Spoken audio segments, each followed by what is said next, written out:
우리가 오늘은 에베소서 2장 11절부터 22절까지 함께 나누겠습니다. 한 세 사람에 대한 말씀입니다. 에베소서 2장 11절부터 22절까지 함께 읽겠습니다. 그러므로 생각하라. 너희는 그때 육체로는 이방인이요 손으로 육체에 행한 할례를 받은 무리라 칭하는 자들로부터 할례를 받지 않은 무리라 칭함을 받는 자들이라. 그때 너희는 그리스도 밖에 있었고 이스라엘 나라 밖의 사람이라. 약속의 언약들에 대하여는 외인이요 세상에서 소망이 없고 하나님도 없는 자이더니 이제는 전에 멀리 있던 너희가 그리스도 예수 안에서 그리스도의 피로 가까워졌느니라. 그는 우리의 화평이신지라. 둘로 하나를 만드사 원수된 것 곧 중간에 막힌 담을 자기 육체로 하시고 법조문으로 된 계명의 율법을 폐하셨으니 이는 이 둘로 자기 안에서 한 세 사람을 지어 화평하게 하시고 또 십자가로 이 둘을 한 몸으로 하나님과 화목하게 하려 하심이라. 원수된 것을 십자가로 소멸하시고 또 오셔서 먼 데 있는 너희에게 평안을 전하시고 가까운 데 있는 자들에게 평안을 전하셨으니 이는 그로 말미암아 우리들이 한 성령 안에서 아버지께 나아가고 얻게 하려 하심이라. 그러므로 이제부터 너희는 외인도 아니요 나그네도 아니요 오직 성도들과 동일한 시민이요 하나님의 권속이라. 너희는 사도들과 선지자들의 터 위에 세우심을 입은 자라. 그리스도 예수께서 친히 모퉁이 돌이 되셨느니라. 그의 안에서 건물마다 서로 연결하여 주 안에서 성전이 되어가고 너희도 성령 안에서 하나님이 거하실 처소가 되기 위하여 그리스도 예수 안에서 함께 지어져 가느니라. 아멘.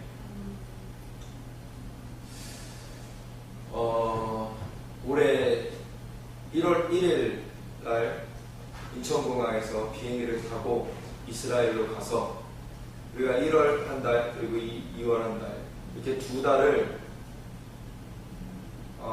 꼬박 이스라엘에서 있다 왔는데 말씀 보고 기도하고 찬양하고 그랬죠. 2월 1일 날 야드하시므나 이스라엘의 유일한 메시아인 키부츠 야드하시므나 문화를 들렸었습니다. 그때 거기에는 리바이브 이스라엘이라는 그 아시아 목사님이 이끄시는 물론 하나님 주님이 이끄시는 거고 아시아 목사님이 거기에 책임자로 있는 그런 리바이브 이스라엘이라는 단체가 거기 있고요. 그래서 그 단체를 방문했었죠. 그때 IMN 목회자 그룹도 이스라엘에 와 있어서 그때 거기서 만나지게 되었습니다. 그래서 우리가 같이 거기 그 사역자들과 함께 우리가 IMN 목회자 그룹과 저희와 이제 예배를 했는데 찬양을 하고 기도를 하고 마지막에 같이 기도를 하는데 한 메시아님 주용자님이 말을 하셨어요. 하나님께서 내 마음에 우리가 같이 번갈아 서서 둥글게 원을 그리고 번갈아 서서 하나하나 유대인과 이방인이 우리가 함께 기도하기를 하나님께서 원하시는 것 같다. 그래서 우리가 그렇게 했더니 그렇게 대응을 바쳤더니 거의 유대인과 이방인이 같은 수였어요. 네. 그래서 기도를 하는데 하나님께서 그때 제 마음에 주셨던 것은 올해가 한 세 사람의 해가 될 것이다 라는 것이었어요. 한 세 사람의 해. 바로 여기 에베소서 2장 15절에 나오죠. 그리고 또한 주셨던 것이 있는데 이스라엘의 복음의 문이 머지않아서 크게 열릴 것이라는 그런 마음을 주셨었어요. 물론 좋은 사안들만 계속 이어져 있는 것은 아닙니다.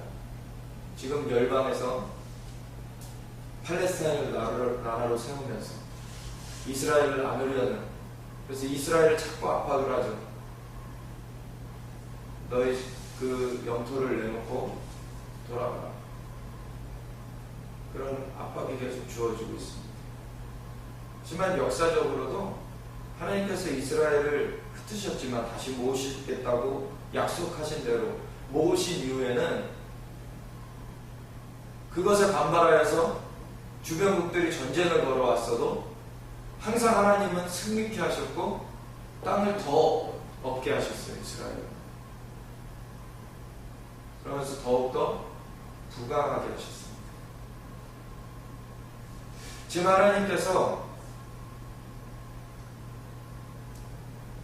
이스라엘을 점점 세계의 중심으로 다시금 세워가고 계세요.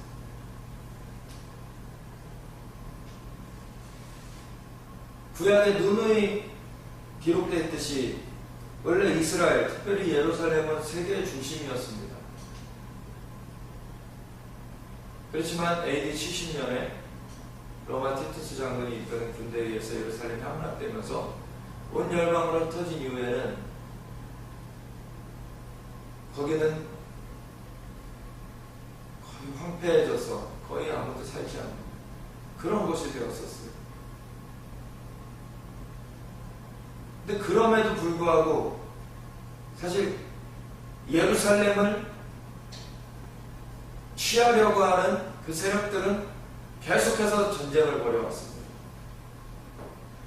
그렇죠? 이슬람 세력들이 로마에 이어서 이제 이슬람 세력이 들어왔어요. 그래서 이슬람의 사원을 그 예루살렘에 사원을 세웠죠. 이슬람 사원.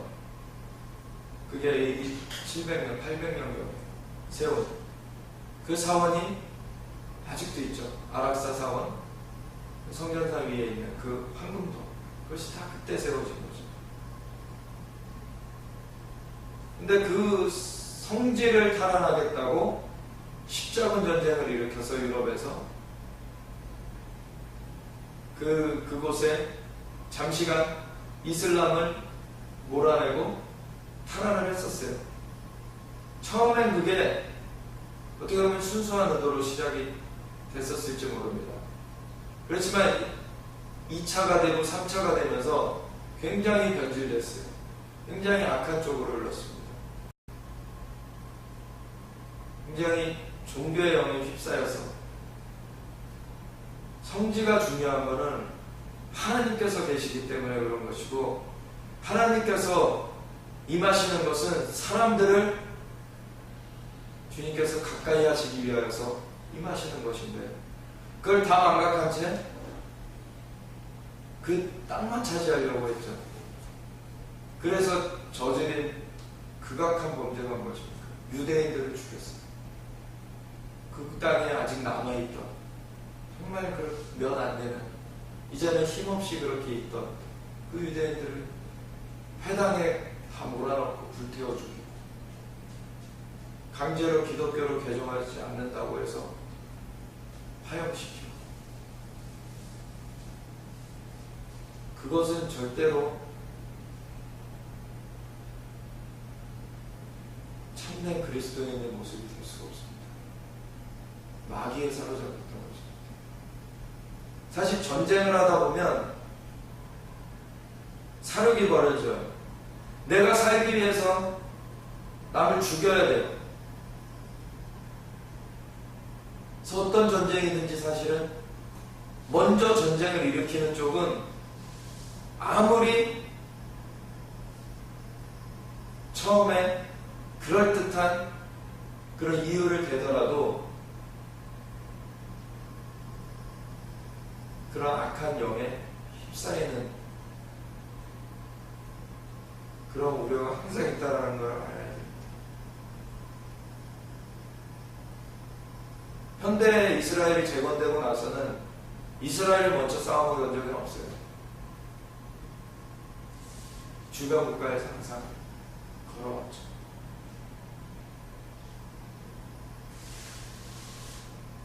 어떤 명분을 달더라도 전쟁을 일으키는 것은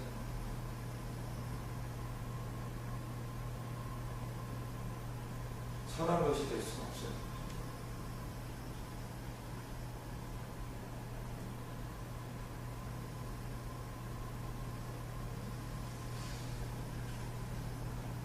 그래서 역사적으로도 황폐하였던 예루살렘을 취하하기 위하여서 많은 전쟁이 일어났습니다.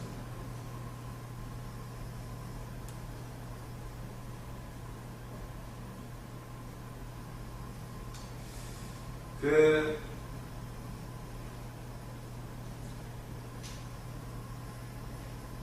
이슬람이 다시금 그래서 그 예루살렘을 점령하게 되었고요.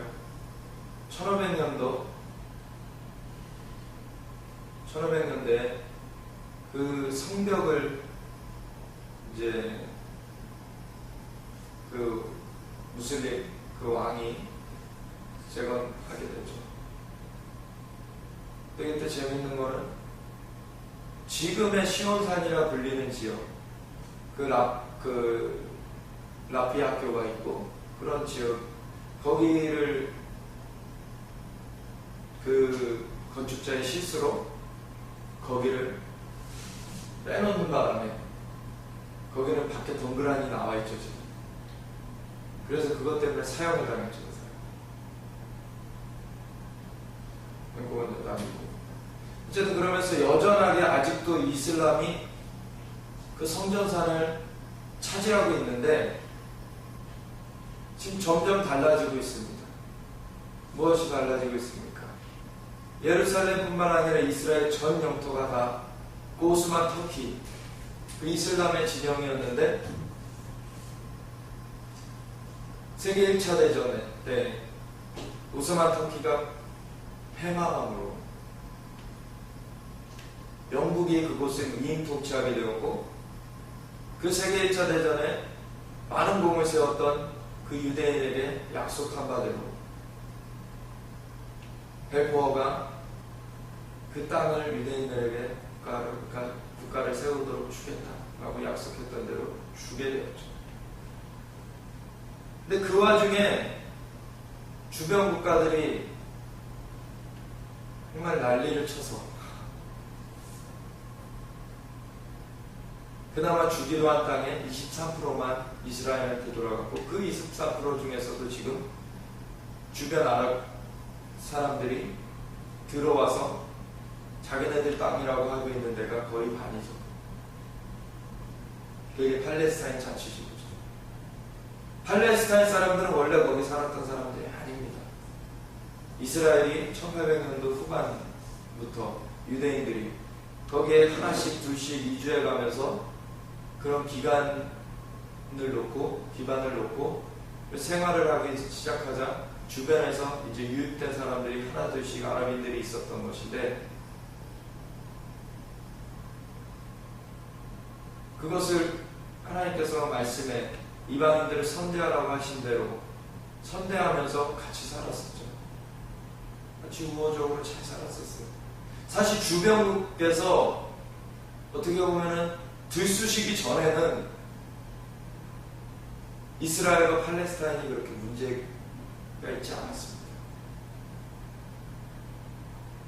근데 이제 이스라엘 나라가 세워지면서 바로 1948년도 5월 14일 독립을 선언하자마자 24시간이 안 돼서 주변 아랍국에서 쳐들어왔죠.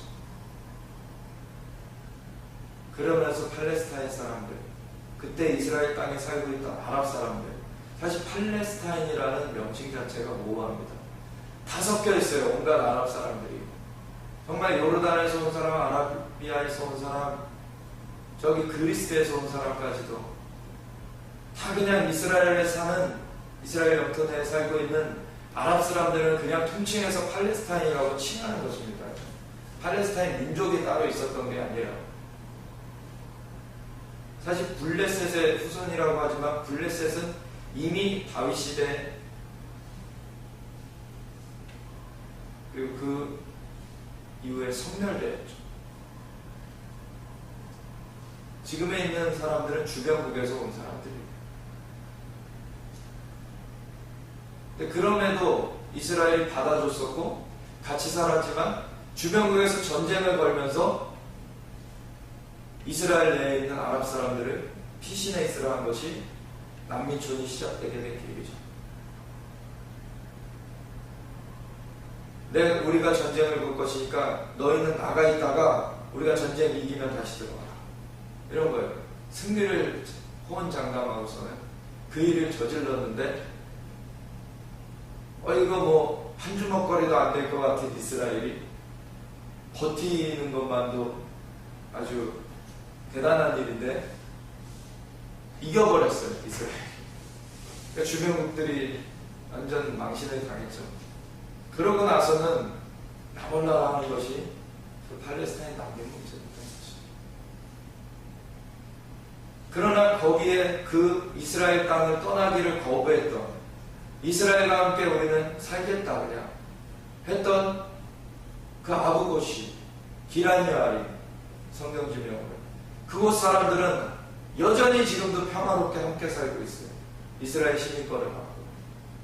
그때 당시에 이스라엘을 안 떠났던 사람들은 아랍 사람들일지라도 이스라엘 시민권을 다 받았습니다. 그래서 이스라엘 시민, 그 다른 이스라엘 그 유대인들과 차별 없이 그 이스라엘 혜택을 받으면서 살고 있어요. 그런 사람들이 100만 명가량 돼요. 근데 그때 주변국들이 전쟁을 걸어올 때 이스라엘 밖으로 나갔다가 그때 그 기회를 잡지 못한 사람들은 여전히 난민으로 살거나 아니면 팔레스타인이라는 그 자기네들만의 집단을 꾸려서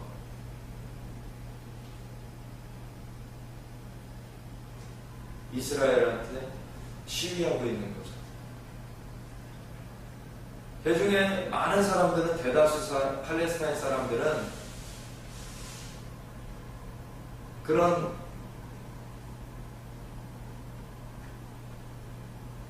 악한 생각을 하는 것보다 그냥 땅에서 잘 먹고 잘 살고 그런, 그냥 거기서 같이 평화롭게 살았으면 하는 많은 사람들이 있어요. 거기에도. 그렇지만 지금 팔레스타인의 자치정부 수반들은 사실 외부에서 유입된 사람들입니다. 이집트에서 유입된 가시알 아라파트가 수반을 했었고요. 그리고 지금은 모스크바에서 공부했었던 그 아바스가 수반이 되죠. 다 외부 세력에 의해서 지금 조장되고 있는 것입니다. 그러한 충돌이. 그러면 팔레스타인 사람들도 그런 것에 골머로 잡혀있는 것이죠. 왜? 그 전까지 문제없이 같이 살았는데. 그것은 궁극적으로는 사탄이 그 이스라엘을, 그 영토를 내주지 않으려고 하는, 궁극적으로 예루살렘, 성전산을 내주지 않으려고 하는 그 계략이 그 배후에 있는 것입니다. 제 예루살렘을 둘러싼 전쟁은 그냥 전쟁이 아니죠. 예수님의 다시 오심을 준비하는 진영과 그거를 막아서는 진영의 싸움입니다. 예수님이 다시 오실 그 처소를 예비하기 위해서 하나님께서는 이스라엘을 회복시키시고 예루살렘을 수도로 회복시키시고 예루살렘 가운데 이제는 성전산을 회복시키시고, 그래서 성전을 회복하시고서는 그 가운데 예수님이 임하시게 하실 것입니다. 그러나 사단은 그때가 오면은, 예수님이 이 땅에 임하시면은 자기는 쫓겨난다는 걸 알기 때문에 강렬하게 저항을 하고 있는 것이죠. 주변국들을 써서. 그리고 그러한 사고체계를 만들어낸 것이 이슬람입니다. 이슬람이라는 것은 굉장히 사탄적이에요. 자기네들을 안 따르면 죽이라고 되어 있어요. 그래서 그 가차없이 죽이게 되어 있죠. 근데 이슬람과 아랍 사람들은 구별을 해줘야 됩니다. 아랍 사람들이 날 때부터 이슬람, 그 집안이 이슬람이기 때문에 이슬람 가운데 자라나게 되지만, 아랍 사람들은 여전히 사랑받아야 되고 구원받아야 될 사람들이고, 그렇지만 그 위에 그 멘탈리티, 그 정신을 잡고 있는 그 이슬람은 부셔져야 되는 경관심이에요. 그래서 그 이슬람을 파쇄하고 사람들을 건져내야 되는 것이 마지막 때의 사명입니다.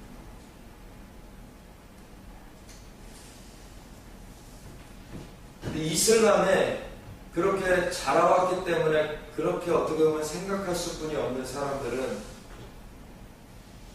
우선 두고서라도 크리스천이라고 하는 사람들 중에도 그 의견에 동조한다는 것은 굉장히 어불성설입니다. 크리스천들 중에서 예루살렘을 이스라엘 그 유대인 땅으로서 인정치 않는다는 것은 말이 안 되는 것이죠. 이거는 감정의 논리에 의한 것이 아닙니다. 하나님의 말씀이 무엇이라고 말하고 있는 것을 봐야 되죠. 크리스천은 기본적으로 하나님의 말씀을 따르는 자들이고 말씀이 육신돼서 오신 예수 그리스도를 영접한 사람들입니다. 하나님의 말씀대로 이루어질 것을 믿는 사람들이에요. 그러한 기본적인 전제가 깨어지게 될 때 그 사람들은 크리스천이라고 할 수가 없는 것입니다. 근데 사단은 자꾸 위협하거나 미혹하죠. 이슬람의 그 공포를 통해서 위협을 합니다. 굉장히. 그래서 지금 중동 지역에 많은 그 어둠의 진영을 사단이 갖추고 있죠. 근데 크리스천이라고 하는 사람들을 또한 미혹해요. 제대로 예수님을 따르지 못하게 만드는 거죠. 명목상은 크리스천이라고 말하는데 그냥 내가 크리스천이다 말하는 걸로 구원을 얻는 게 아닙니다. 예수님을 구세주로 영접한 사람들은 예수님을 주님으로서 섬기면서 살아야 돼요. 그 하나님의 말씀을 따라 살아야 됩니다. 나더러 주여 주여 하는 사람마다 다 천국에 들어갈 것이 아니요 아버지의 뜻대로 행하는 자라야 천국에 들어가리라고 하신 것이 예수님의 말씀이죠.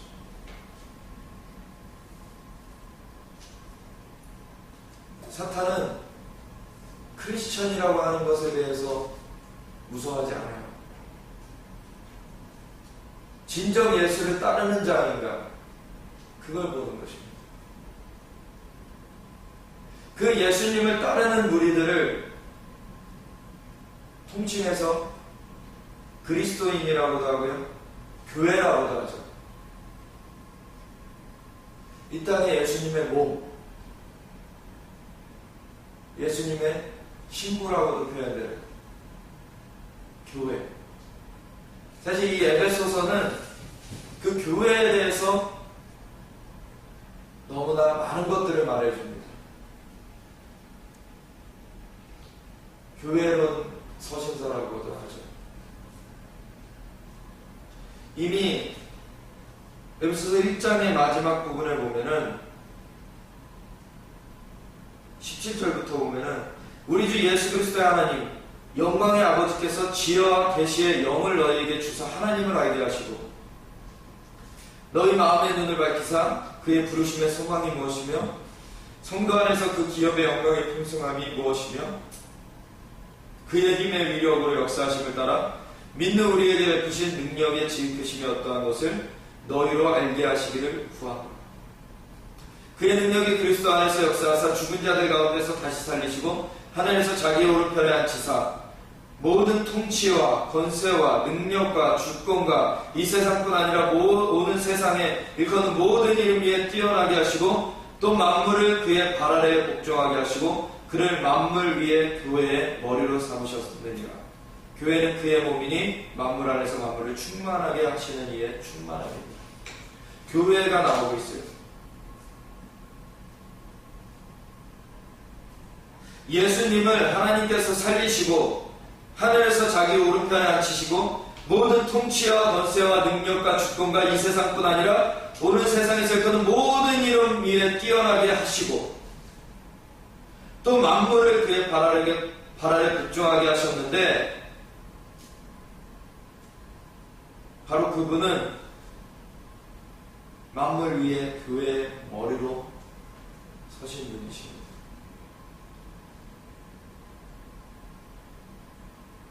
머리 대신 예수님께서 초림하셔서 십자가 그 대속을 이루시고 죽으셨다가 부활하심으로 말미암아 그 모든 사망의 권세를 깨뜨리시고 승천하신 후에 약속하신 대로 성령을 부어주심으로 말미암아 교회가 시작되게 되었습니다. 성령의 전이 교회입니다. 성령의 인도하심을 받는 또한 그 무리들이 그 공동체가 교회입니다. 예수님의 몸이죠. 예수님의 몸을 머리 대신 예수님께서 어떻게 인도하십니까? 성령으로 말미암아 인도하시는 것이죠. 그래서 여기서도 보면 17절에 우리 주 예수 그리스도 하나님 영광의 아버지께서 지혜와 계시 영을 너에게 주사 이런 말을 기도를 하는 거예요. 그 성령 지혜와 계시의 영이라고도 표현되고요, 진리의 영이라고도 표현되고요, 부활의 영, 생명의 영, 그 하나님의 영이신 예수 그리스도의 영이신 성령님께서 운행하셔야만이 그 몸이 살아있는 것입니다. 그 교회가 살아있는 것이에요.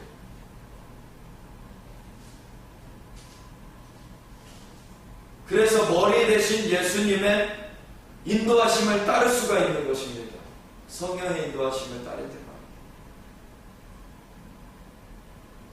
그 교회에서 1장에서는 말하고 나서 그 다음부터 2장부터는 어떻게 말하냐면 그는 허물과 죄로 죽었던 너희를 살리셨도다. 그때 너희는 그 가운데 행하여 이 세상 풍조를 따르고 공중의 권세 잡은 자를 따랐어. 그 전까지는 사람들의 머리가 사탄이었어요. 공중의 권세 잡은 자. 곧 지금 불순종의 아들들 가운데서 역사하시는 영이라. 불순종하는 아들들한테 역사하는. 하나님의 영은 순종하게 하십니다. 하나님의 뜻에 순종하게끔 인도하세요. 근데 불순종하게 하는, 거역하게 하는, 왜 마귀가 하나님을 거역하고 배반하여서 타락했잖아요. 그것을 이 땅에서도 풀어내고 있는 것입니다. 그것을 강력하게 풀어내고 있는 것이 사실 이슬람입니다. 하나님을 거역하고. 물론 이슬람만이 아닙니다. 무신론도 하나님을 거역하는 것이죠. 많은 예수님을 거부하는 것들 다 하나님을 불순종하는 것이죠. 그는 다 사탄의 지배하에 있는 것입니다. 근데 예수님께서 그 모든 죄의 대가를 지불하시고 우리를 핏값으로 사셔서 주님의 나라로 들이셨어요. 주님께서 머리 되시고 우리를 성령이 역사하는 그 교회 가운데 우리를 부르셨습니다. 이 땅에 하나님 나라의 공동체를 세우신 것이죠. 그래서 전에는 우리도 다 그 가운데에서 우리 육체의 욕심을 따라 지내며 육체가 마음에 원하는 것을 하여 다른 이들과 같이 본질상 진노의 자녀이었더니 긍휼이 풍성하신 하나님이 우리를 사랑하신 그 큰 사랑으로 인하여 허물로 죽은 우리를 그리스도와 함께 살리셨고 너희는 은혜로 구원을 받는 것이다. 또 함께 일으키사 그리스도 예수 안에서 함께 하늘에 앉히시니 이는 그리스도 예수 안에서 우리에게 자비하심으로써 그 은혜의 지극히 풍성함을 오는 여러 세대에 나타내려 하심이라. 너희는 그 은혜에 의하여 믿음으로 말미암아 구원을 받았으니 이것은 너희에게서 난 것이 아니요 하나님의 선물이라. 행위에서 난 것이 아니니 이는 누구든지 자랑하지 못하게 함이라. 우리는 그가 만드신 바라 그리스도 예수 안에서 선한 일을 위하여 지으심을 받은 자니 이 일은 하나님이 전에 예비하사 우리로 그 가운데서 행하게 하려 하심이니라. 여기까지 하나님께서 우리를 구속하신 그 놀라운 하나님의 은총에 대해서, 은혜에 대해서 설명하고 있습니다. 선포하고 있습니다. 그래서 이것은 너희의 공로로 말미암아 된 것이 아니다. 오직 하나님의 은혜로, 선물로 받은 것입니다. 믿음으로 말미암아 너희가 그것을 붙잡은 것이고 그리하여서 너희는 구원 얻게 된 것이다. 아무도 자랑치 못하고 행위에서 난 것이 아니니 이는 누구도 자랑하지 못하게 하라. 유대인이나 이방인이나 믿음으로 구원을 얻습니다. 행위로서 구원 얻는 것이 아니에요. 하지만 또한 알아야 될 것은 그 믿음이 정말 산 믿음이냐를 분별해 봐야 됩니다. 행함이 없는 믿음은 죽은 믿음이라고 야고보서는 기록하고 있어요. 열매 맺지 아니하는 나무마다 지켜 불에 던져지리라고 예수님께서 말씀하셨어요. 그리고 거짓 선지자는 그 열매로 알 것이다 라고 하셨어요. 사실 제대로 된 믿음이면 믿음에 따르는 열매가 생기게 되어 있습니다. 믿음에 따르는 그 행위가 나오게 되어 있어요. 행위로 구원 얻는 게 아닙니다. 믿음으로 구원 얻는 것입니다. 그렇지만 믿음이 정말 제대로 된 참 믿음이라면, 산 믿음이라면 그것에 합당한 열매가 맺혀지게 되어 있다는 거예요. 요즘에 얼마나 크리스천들이 열매가 없습니까?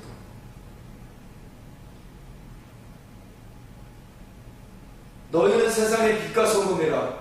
소금이 맛을 잃으면 땅에 던지어 밟힐 뿐이니라. 현대 크리스천이라는 사람들이 이런 일들을 당하고 있죠. 왜? 빛을 잃었기 때문에, 맛을 잃었기 때문에. 세상이 말하는 거 그대로 말합니다. 어떻게 보면 세상보다도 더 앞서려고 세상에서 어떻게 처세를 해야 되는지, 세상에서 어떻게 성공하는지, 교회에서 선포되는 메시지들이 이런 것들이에요. 더 이상 하나님의 말씀을 선포하는 것이 아니라 세상의 논리를 전파하는 그런 곳이 되어준 곳이 많아요. 그런 곳이 진짜 교회라고 할 수 있습니까? 절대 아니죠. 그 성령이 일하는 전이 아닙니다. 더 심하게 말하면 계시록에서 말하는 음녀의 길을 가고 있는 것이죠. 하나님께서 내가 거룩하니 너희도 거룩하라라고 하셨어요.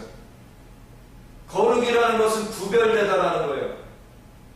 근데 세상과 똑같이 행하면서 하나님 앞에 구별됐다라고 말할 수 있겠냐는 겁니다. 하나님이 말씀하신 것은 귀 기울이지 않으면서, 선포하지 않으면서, 세상이 말하는 것에 귀 기울이고 세상이 말하는 것 그대로 따와서 선포하는 것이 그게 설교가 되겠느냐. 사꾼이죠.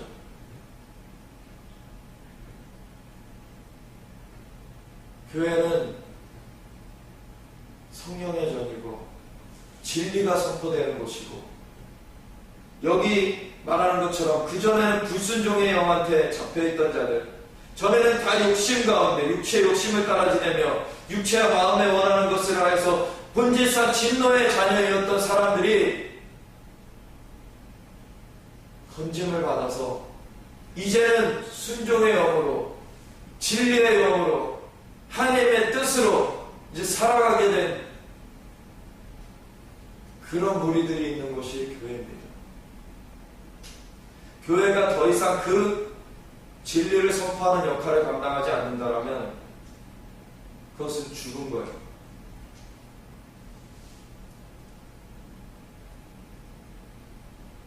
교회는 구원의 방주가 되어야 되죠. 하나님께서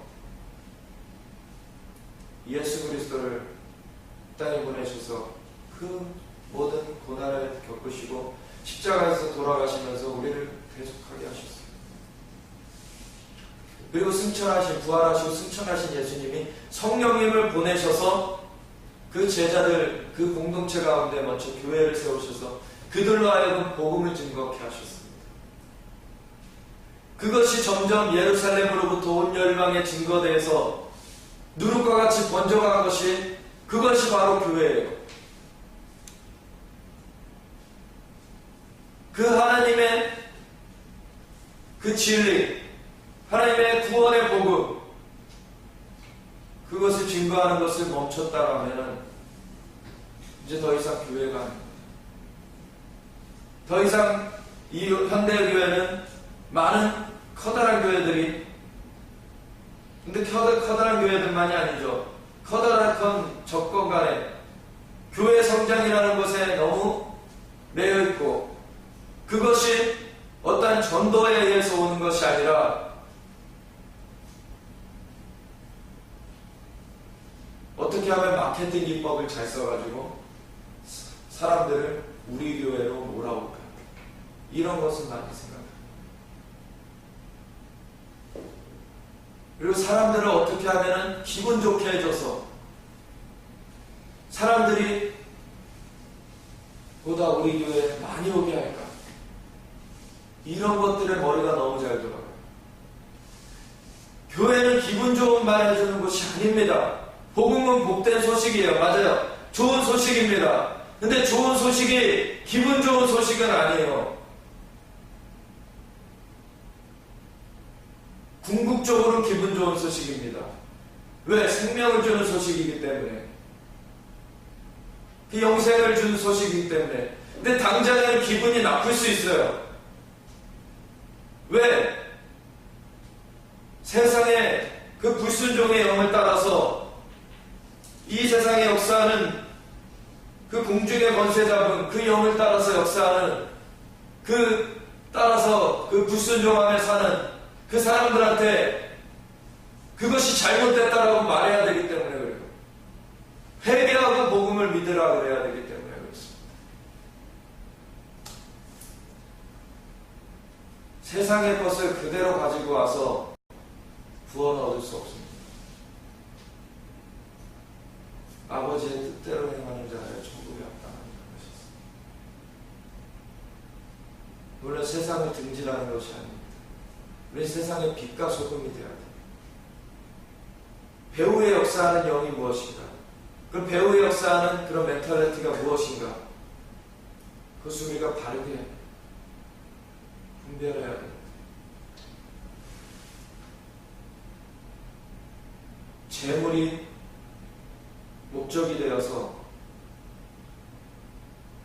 그것을 얻기 위해서는 수단과 방법을 가리지 않는 그 사람이 참된 그리스도인이라고 할 수 있습니다. 재물이 신이 된 거죠. 하나님을 따라 사는 삶은 바울의 고백과 같이 풍요에도 처하고 비천에도 처하고 그 모든 것에 내 넉넉히 이기는 비결을 배웠다 말할 수 있는 사람이어야 됩니다. 재물은 수단으로서 사용하는 것이지 그것이 우리의 목적은 아닙니다. 재물과 하나님을 겸하여 섬길 수 없다고 하십시오. 진정 하나님을 섬기는 것에 대해서 교회가 교회의 원래 기능을 생각해요. 그리고 그 교회는 11절부터 나오는 바 그러므로 생각하라. 너희는 그때 육체로는 이방이며 손으로 육체에는 할례를 받은 무리라 칭하는 자들로부터 할례를 받지 않은 무리라 칭함을 받는 자들이라. 그때 너희는 그리스도 밖에 있었고, 이 너희라고 하는 것이 누굽니까? 바로 앞에 나와있듯이 이방인들 말하는 거예요. 이 에베소 교회에 보낸 편지잖아요. 에베소는 이방 교회입니다. 그때 너희는, 이방인들 너희는 그리스도 밖에 있었고 이스라엘 나라 밖에 사람이라 약속의 언약들에 대하여는 외인이요 세상에서 소망이 없고 하나님도 없는 자예요. 예수님께서 온 열방에 증거되시기 전에 이스라엘 말고 하나님을 알았던 백성들이 어디 있습니까? 다 언약에는 외인이요 소망도 없고 그리스도 밖에 있었고 이스라엘 나라 밖에 사람 하나님도 없는 자예요. 현대 많은 크리스천들이 유대인들을 향하여서 손가락질을 하는데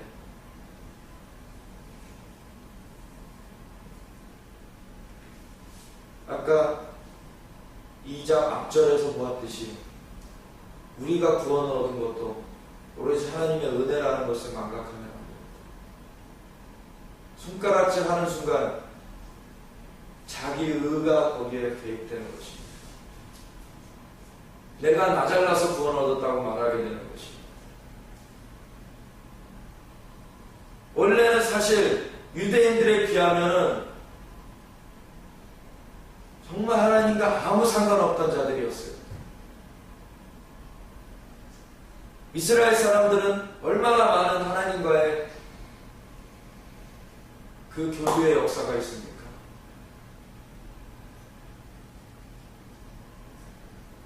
근데 이제 뒤늦게 합리한 사람들이 그 멋져있던 자들한테 손가락질한다는 것은 말도 안 되는 일이죠. 그래서 로마서 11장에 너희가 유대인들을 향하여서 참감람나무를 향하여서 자긍하지 말라. 자긍할지라도 너희가 뿌리를 보존하는 것이 아니라 뿌리가 너희를 보존하는 것이다. 그걸 잊지 말라는 것이다. 뿌리가 어디 놓였습니까? 이스라엘에 놓였습니다. 예루살렘에 놓였어요. 그 언약이 원래 어디에 주어졌습니까? 이스라엘에 주어졌어요. 그 언약의 모든 것이 이스라엘에 주어졌는데 그리고 그것의 성취도 이스라엘에서 이루어졌어요. 예수님께서 어디로 오셨습니까?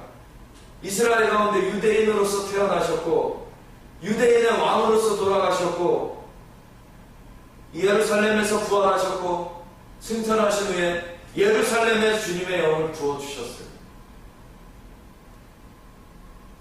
그 언약이 이스라엘 가운데 놓여져 있었고요. 그 위에 성취가 이스라엘 가운데 임하였습니다. 그런 다음에 그 성취된 그 언약의 말씀이 이제는 열방으로 전파되기 시작한 거예요. 그 원형이 어디 있습니까?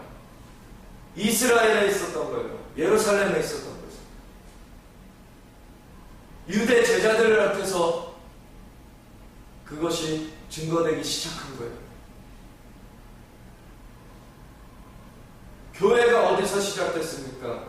이스라엘에서 예루살렘에서 시작됐습니다.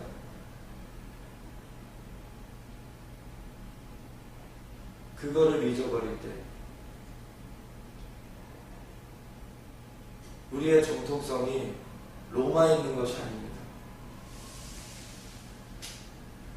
AD 313년에 콘스탄티누스 황제가 로마의 국교로 기독교를 봉인했다고 해서 뿌리가 거기에 놓여진 것이 아니에요. 예루살렘, 그 이스라엘에 있었던 그 초대교회로 우리가 그 정통성을 찾아야 되는 것이죠.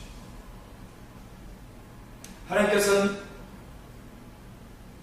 복음을 증거케 하시기 위하여서 유대인들의 좋은 역할도 맡기셨고 나쁜 역할도 맡기셨어요.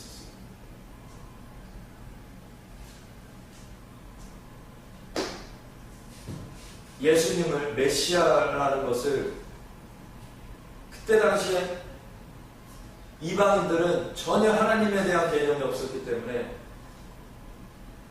온갖 우상들을 자기 원하는 대로 만들었어요. 아데미신, 바알, 별의별 우상들을 제우스 자기네들 마음대로 만들었어요. 근데 무엇을 만들든지 하나님이 아닌 것은 매한가지죠. 하나님이 없는 자들이었어요, 이방인들은. 그렇기 때문에 오히려 어떻게 보면 무엇을 누가 만들든지 간에 걸릴 것이 없었어요. 그냥 또 하나 만들었구나 이거예요. 근데 이스라엘 가운데서는 유일하신 하나님을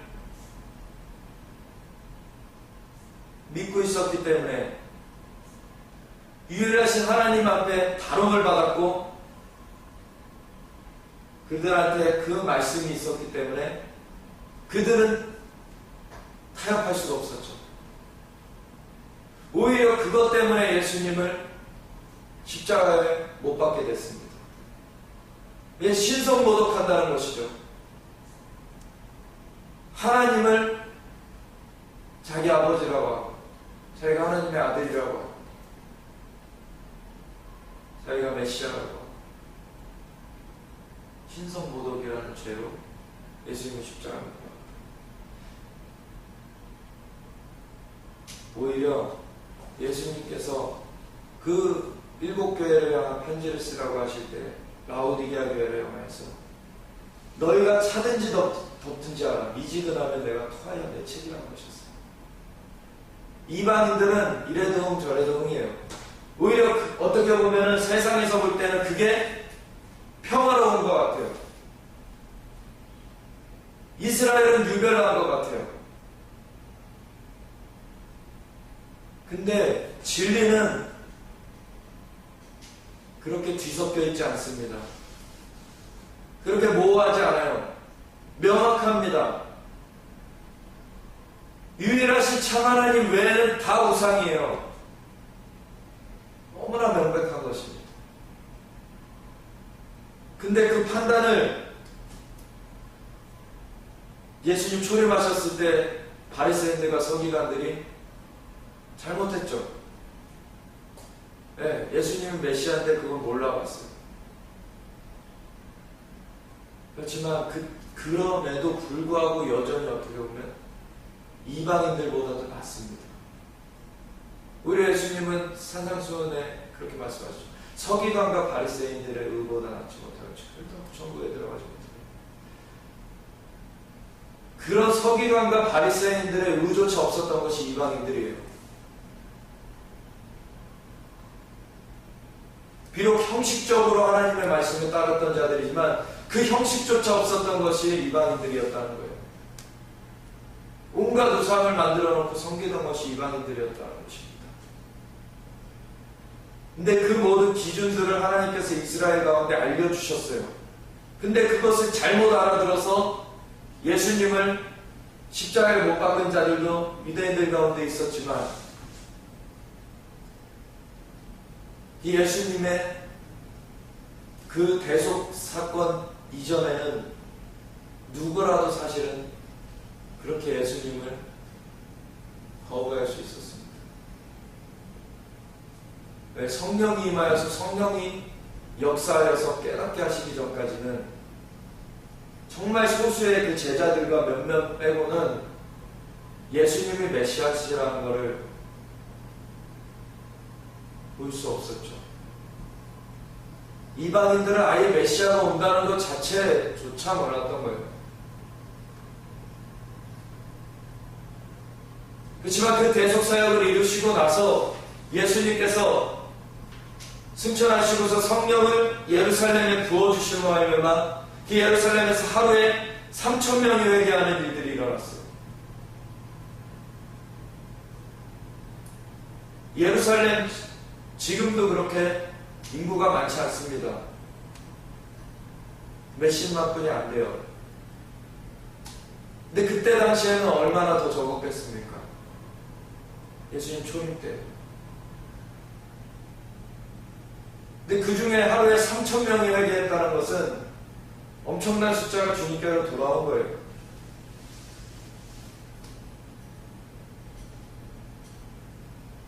예수님께서는 그 모든 언약을 성취하시기 위하여서 땅에 오셨고 십자가에 지시는 것이 언약의 성취였습니다. 그리고 나서 새로운 시대를 여셨죠. 그것도 역시나 이스라엘에서 시작하셨습니다. 그 뿌리가 이스라엘에 놓여져 있다는 것을 잊으면 안 됩니다. 그래서 이러한 이제는 전에 멀리 있던 너희가 그리스도 예수 안에서 그리스도의 피로 가까워졌습니다. 누구한테 가까워졌습니까? 이스라엘에 가까워졌습니다. 전혀 하나님 밖에 있던 사람들이 언약의 그 백성들인 이스라엘과 가까워졌습니다. 근데 율법을 아직도 붙들고 있는 율법주의로서 하나님의 구원을 얻고자 하는 것은 틀렸죠. 그래서 말했듯이 은혜로 믿음으로 말미암아 구원을 얻는 것이 예수 그리스도의 보혈로 말미암는 것이죠. 그래서 그들에게는 약속의 말씀이 있지만 아직 정통 유대인들 가운데는 그 성취함까지 보지 못하는 것이죠. 예수 그리스도로 그 모든 언약의 말씀 성취합니다.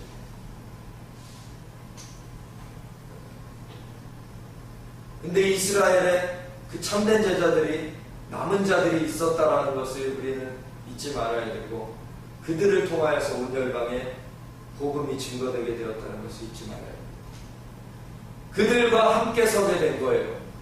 이방인들이 그 복음을 듣고 예수님을 영접함으로 말미암아 값없이 은혜로. 그러면 얼마나 우리가 그 이스라엘을 위하여서 함께 서야 됩니까? 하나님께서 그 토대를 그곳 가운데 두시고서 복음을 증거케 하셨는데 그 복음에 비친 우리들은 얼마나 이스라엘이 회복되도록 예루살렘이 회복되도록 우리가 기도해야 됩니까? 그런데 이슬람과 같은 그런 발언들을 한다는 것은 그는 아직도 이 세상 신에 매여있는 모습입니다. 한 분 하나님을 우리가 같이 섬기는 자들입니다. 하나님의 마음과 우리의 마음이 다르면 안 되죠. 하나님께서는 예수 그리스도를 화평으로 주셨습니다. 그는 우리의 화평이신지라 둘로 하나를 만드사 원수된 것 곧 중간에 막힌 남을 자기 육체로 허시고 법조문으로 된 계명의 율법을 폐하셨으니 그 율법으로 말미암아 율법이 아직도 그 걸림이 되고 있다라면 우리는 여전히 그 가운데 들어갈 수가 없어요. 우리는 예수님을 믿을 때 율법을 지키라는 요구를 받지 않죠.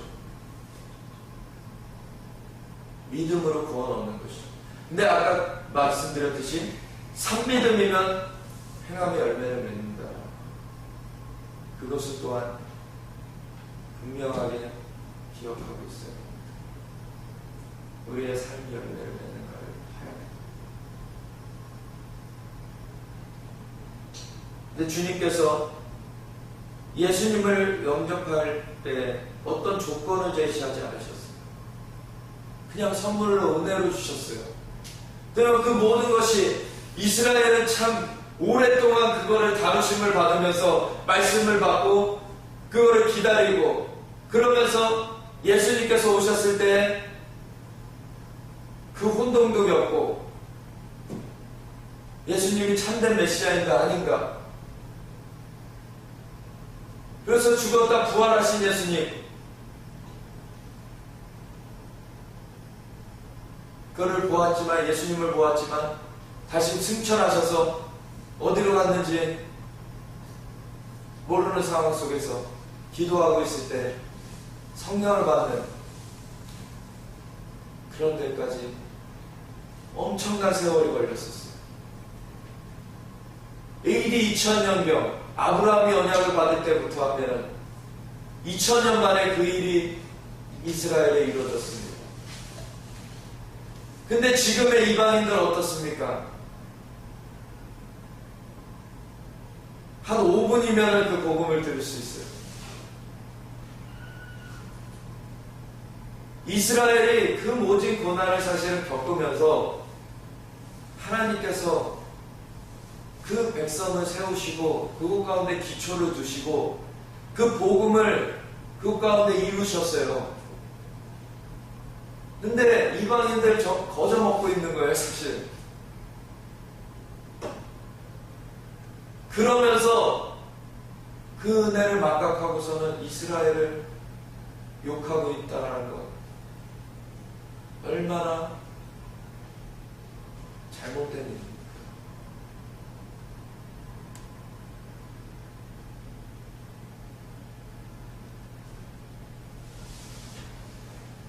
우리가 이스라엘과 한 세 사람으로 서야 됩니다.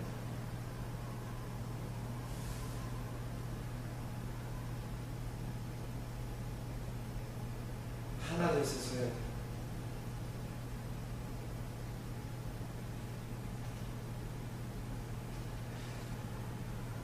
그러할 때 더욱 성령의 역사하심이 강력하게 풀리는 것입니다.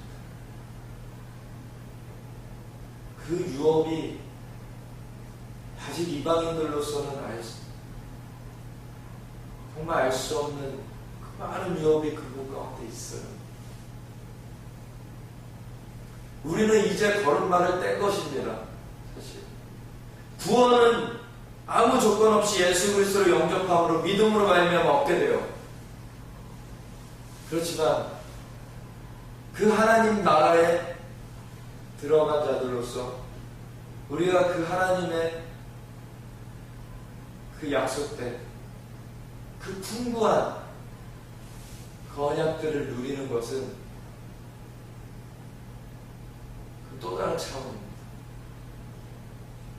우리가 한 세 사람으로 설 때 하나님의 그 풍성한 공급하심이 풀립니다.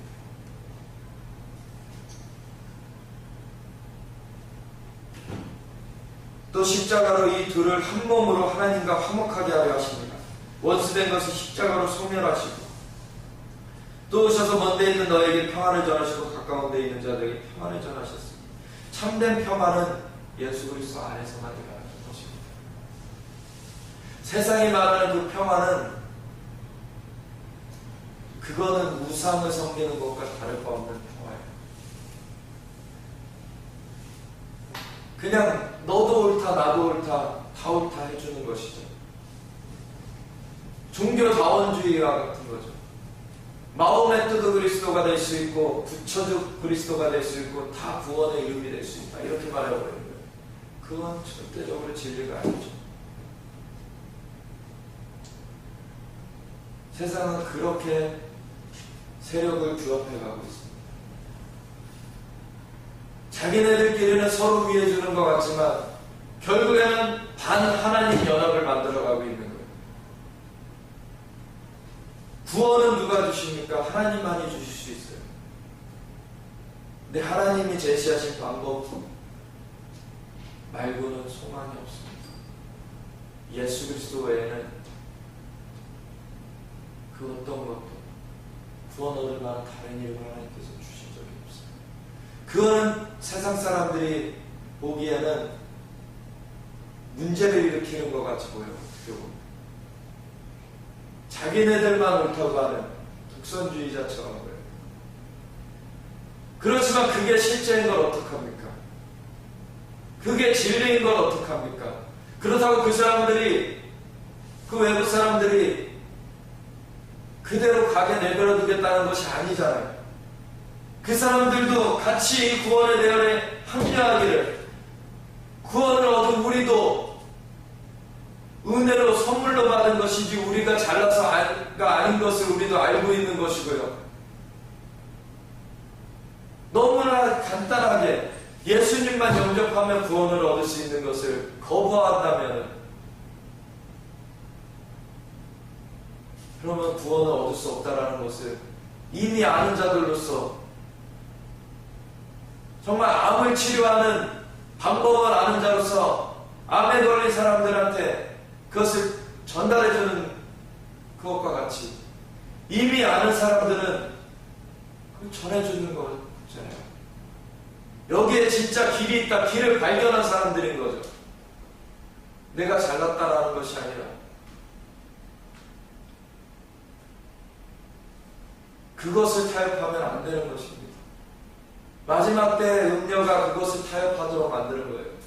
여러 가지 다른 길이 있다라고 얘기를 하면서 이것이 평화다, 평화다, 거짓 평화를 말하는 것이죠. 참된 평화는 예수 그리스도 안에만 있습니다. 하나님과의 평화가 이루어져야지 진짜 참된 평화입니다. 그 하나님께 나아가는 길은 예수 그리스도 외에는 없어요.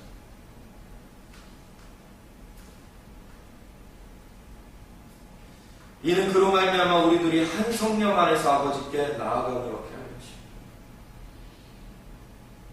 그것이 실질적으로 이루어지는 것은 한 성령 안에서 아버지께 나아가는 것입니다. 그 한 성령 안에서 나아가는 것입니다. 현대 교회들이 왜 힘이 없습니까? 성령의 인도하심을 놓쳐버렸기 때문에, 그것을 프로그램으로 대체해버렸기 때문에, 기도하는 것이 아니라, 그래서 성령님이 말씀하시는 것을 쫓는 것이 아니라, 오히려 말씀한다 그러면은 성령님의 음성을 들었다고 하면은 이단시하고, 무슨 웃음치료 레클레이션, 뭐 이상한 프로그램들만 막 잔뜩 들여와가지고 사람들 재밌게 해주고 그런 걸로 대체해버렸기 때문에 거기에는 능력이 안 나타납니다. 많은 상담 비법들을 들여와가지고 때론 마음을 열기 위해서 그게 필요할 수가 있어요. 사람들의 마음을 열기 위해서. 하지만 진정한 변화의 능력은 오직 성령님으로부터 나옵니다. 우리가 성령님을 붙들어야 돼요. 교회들이 성령님을 놓쳤기 때문에 더 이상 교회가 아닙니다. 성령을 놓치는 순간. 성령의 전이 교회입니다. 한 성령 안에서 하나님께 나아가는 것입니다. 그러므로 이제부터 너희는 외인도 아니요 나그네도 아니고 오직 성도들과 더불어 심히 하나님께 권속이라. 성령으로 하나님께 아버지께 나아가기 때문에 그러므로 이제부터 너희는 외인도 아니요 나그네도 아니요 오직 성도들과 동일한 시민이와 하나님의 권속이라고 말해주고 있는 것입니다. 너희는 사도들과 선지자들의 터위에 세우심을 입은 자 그리스도 예수께서 친히 모퉁이 돌이 되셨느니라. 예수께서 친히 모퉁이 돌이 되시고 그 이스라엘의 사도들과 선지자들이 그 먼저 초석을 놓았죠. 그래서 이방인들에게도 복음이 증거케 하셨어요. 베드로가 최초로 이방인 전도를 했죠. 그 고넬료에게. 그때 당시에 이방인들은 부정한 존재로 여겨졌었죠. 왜? 하나님 밖에 있었던 사람들이니까. 실질상 그랬습니다. 그렇죠. 근데 더 이상 부정하다 하지 말라 라고 하신 거예요. 그 율법상 못 먹는 음식들을 3번이나 보여주시면서 잡아 먹으라 그러면서 이방인 선교를 말씀하신 거예요. 그러면서 이방인 선교가 열렸습니다. 그 하나님의 은혜예요. 이방인들이 잘나서 이제 좀 잘하니까 하나님께서 건져주신 것이 아니라 이미 하나님께서 세상에 살아가셔서 독생자를 보내주시고 구원을 하시려고 작정을 하셨는데 그 모든 기초를 이스라엘에서 놓으시고 때가 참에 이스라엘에 예수님을 보내시고 그 모든 언약을 성취하시고서는 그때부터 이방인 선교를 하게끔 하신 겁니다. 그 이방인의 어떠함 때문에 하나님이 그걸 하신 것이 아니에요. 이스라엘에서 그것이 복음이 완성되었을 때 하나님께서 그것을 열방으로 증거케 하신 것이었습니다. 현대로 말하면 메이드 인 이스라엘인 거예요. 복음이 현대로 메이드 인 이스라엘. 물론 천국에서 하나님께로부터 온 것이죠. 메이드 인 헤븐이죠. 차라리. 하지만 이 땅에서는 메이드 인 이스라엘이라고 볼 수도 있죠. 근데 자꾸 요즘에 기독교라고 하면 미국 문화를 떠올리고 어떤 로마를 떠올리고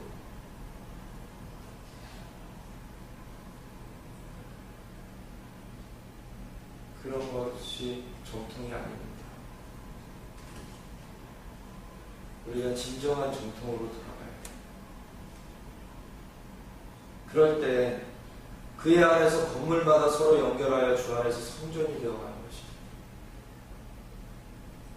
너희도 이방인인 너희도 성령 안에서 하나님이 거하신 처소가 되기 위하여 너희 도는 무엇입니까? 너희 역시 그러니까 이스라엘이 얹혀 있는 것이고요. 그 다음에 너희 이방인이라고 한 것입니다. 얼마나 감사한 거예요. 이스라엘에서 딱 그거 완성하시고 하나님께서 끝나신 게 아니라 이방인들에게 증거하신 것이.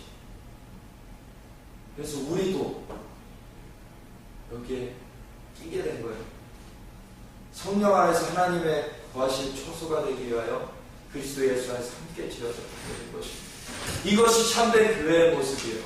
이 한 세 사람이 되지 않으면 참된 교회의 모습이 나오지 않습니다. 이 한 세 사람이 되었을 때 이 성령 안에서 함께 지어져 가는 것이고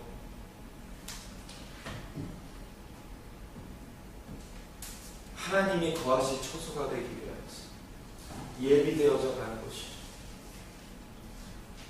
그럴 때 우리가 이 한 세 사람이 되어서 우리가 정결하게 정말 거룩하게 주님을 바라며 나아갈 때 주님은 속히 오신대요. 신랑 되신 주님께서 그 신부된 교회를 맞이하기 위하여 오세요. 그 진정한 교회는 이스라엘과 이방이 한 세 사람 된 그 모습입니다.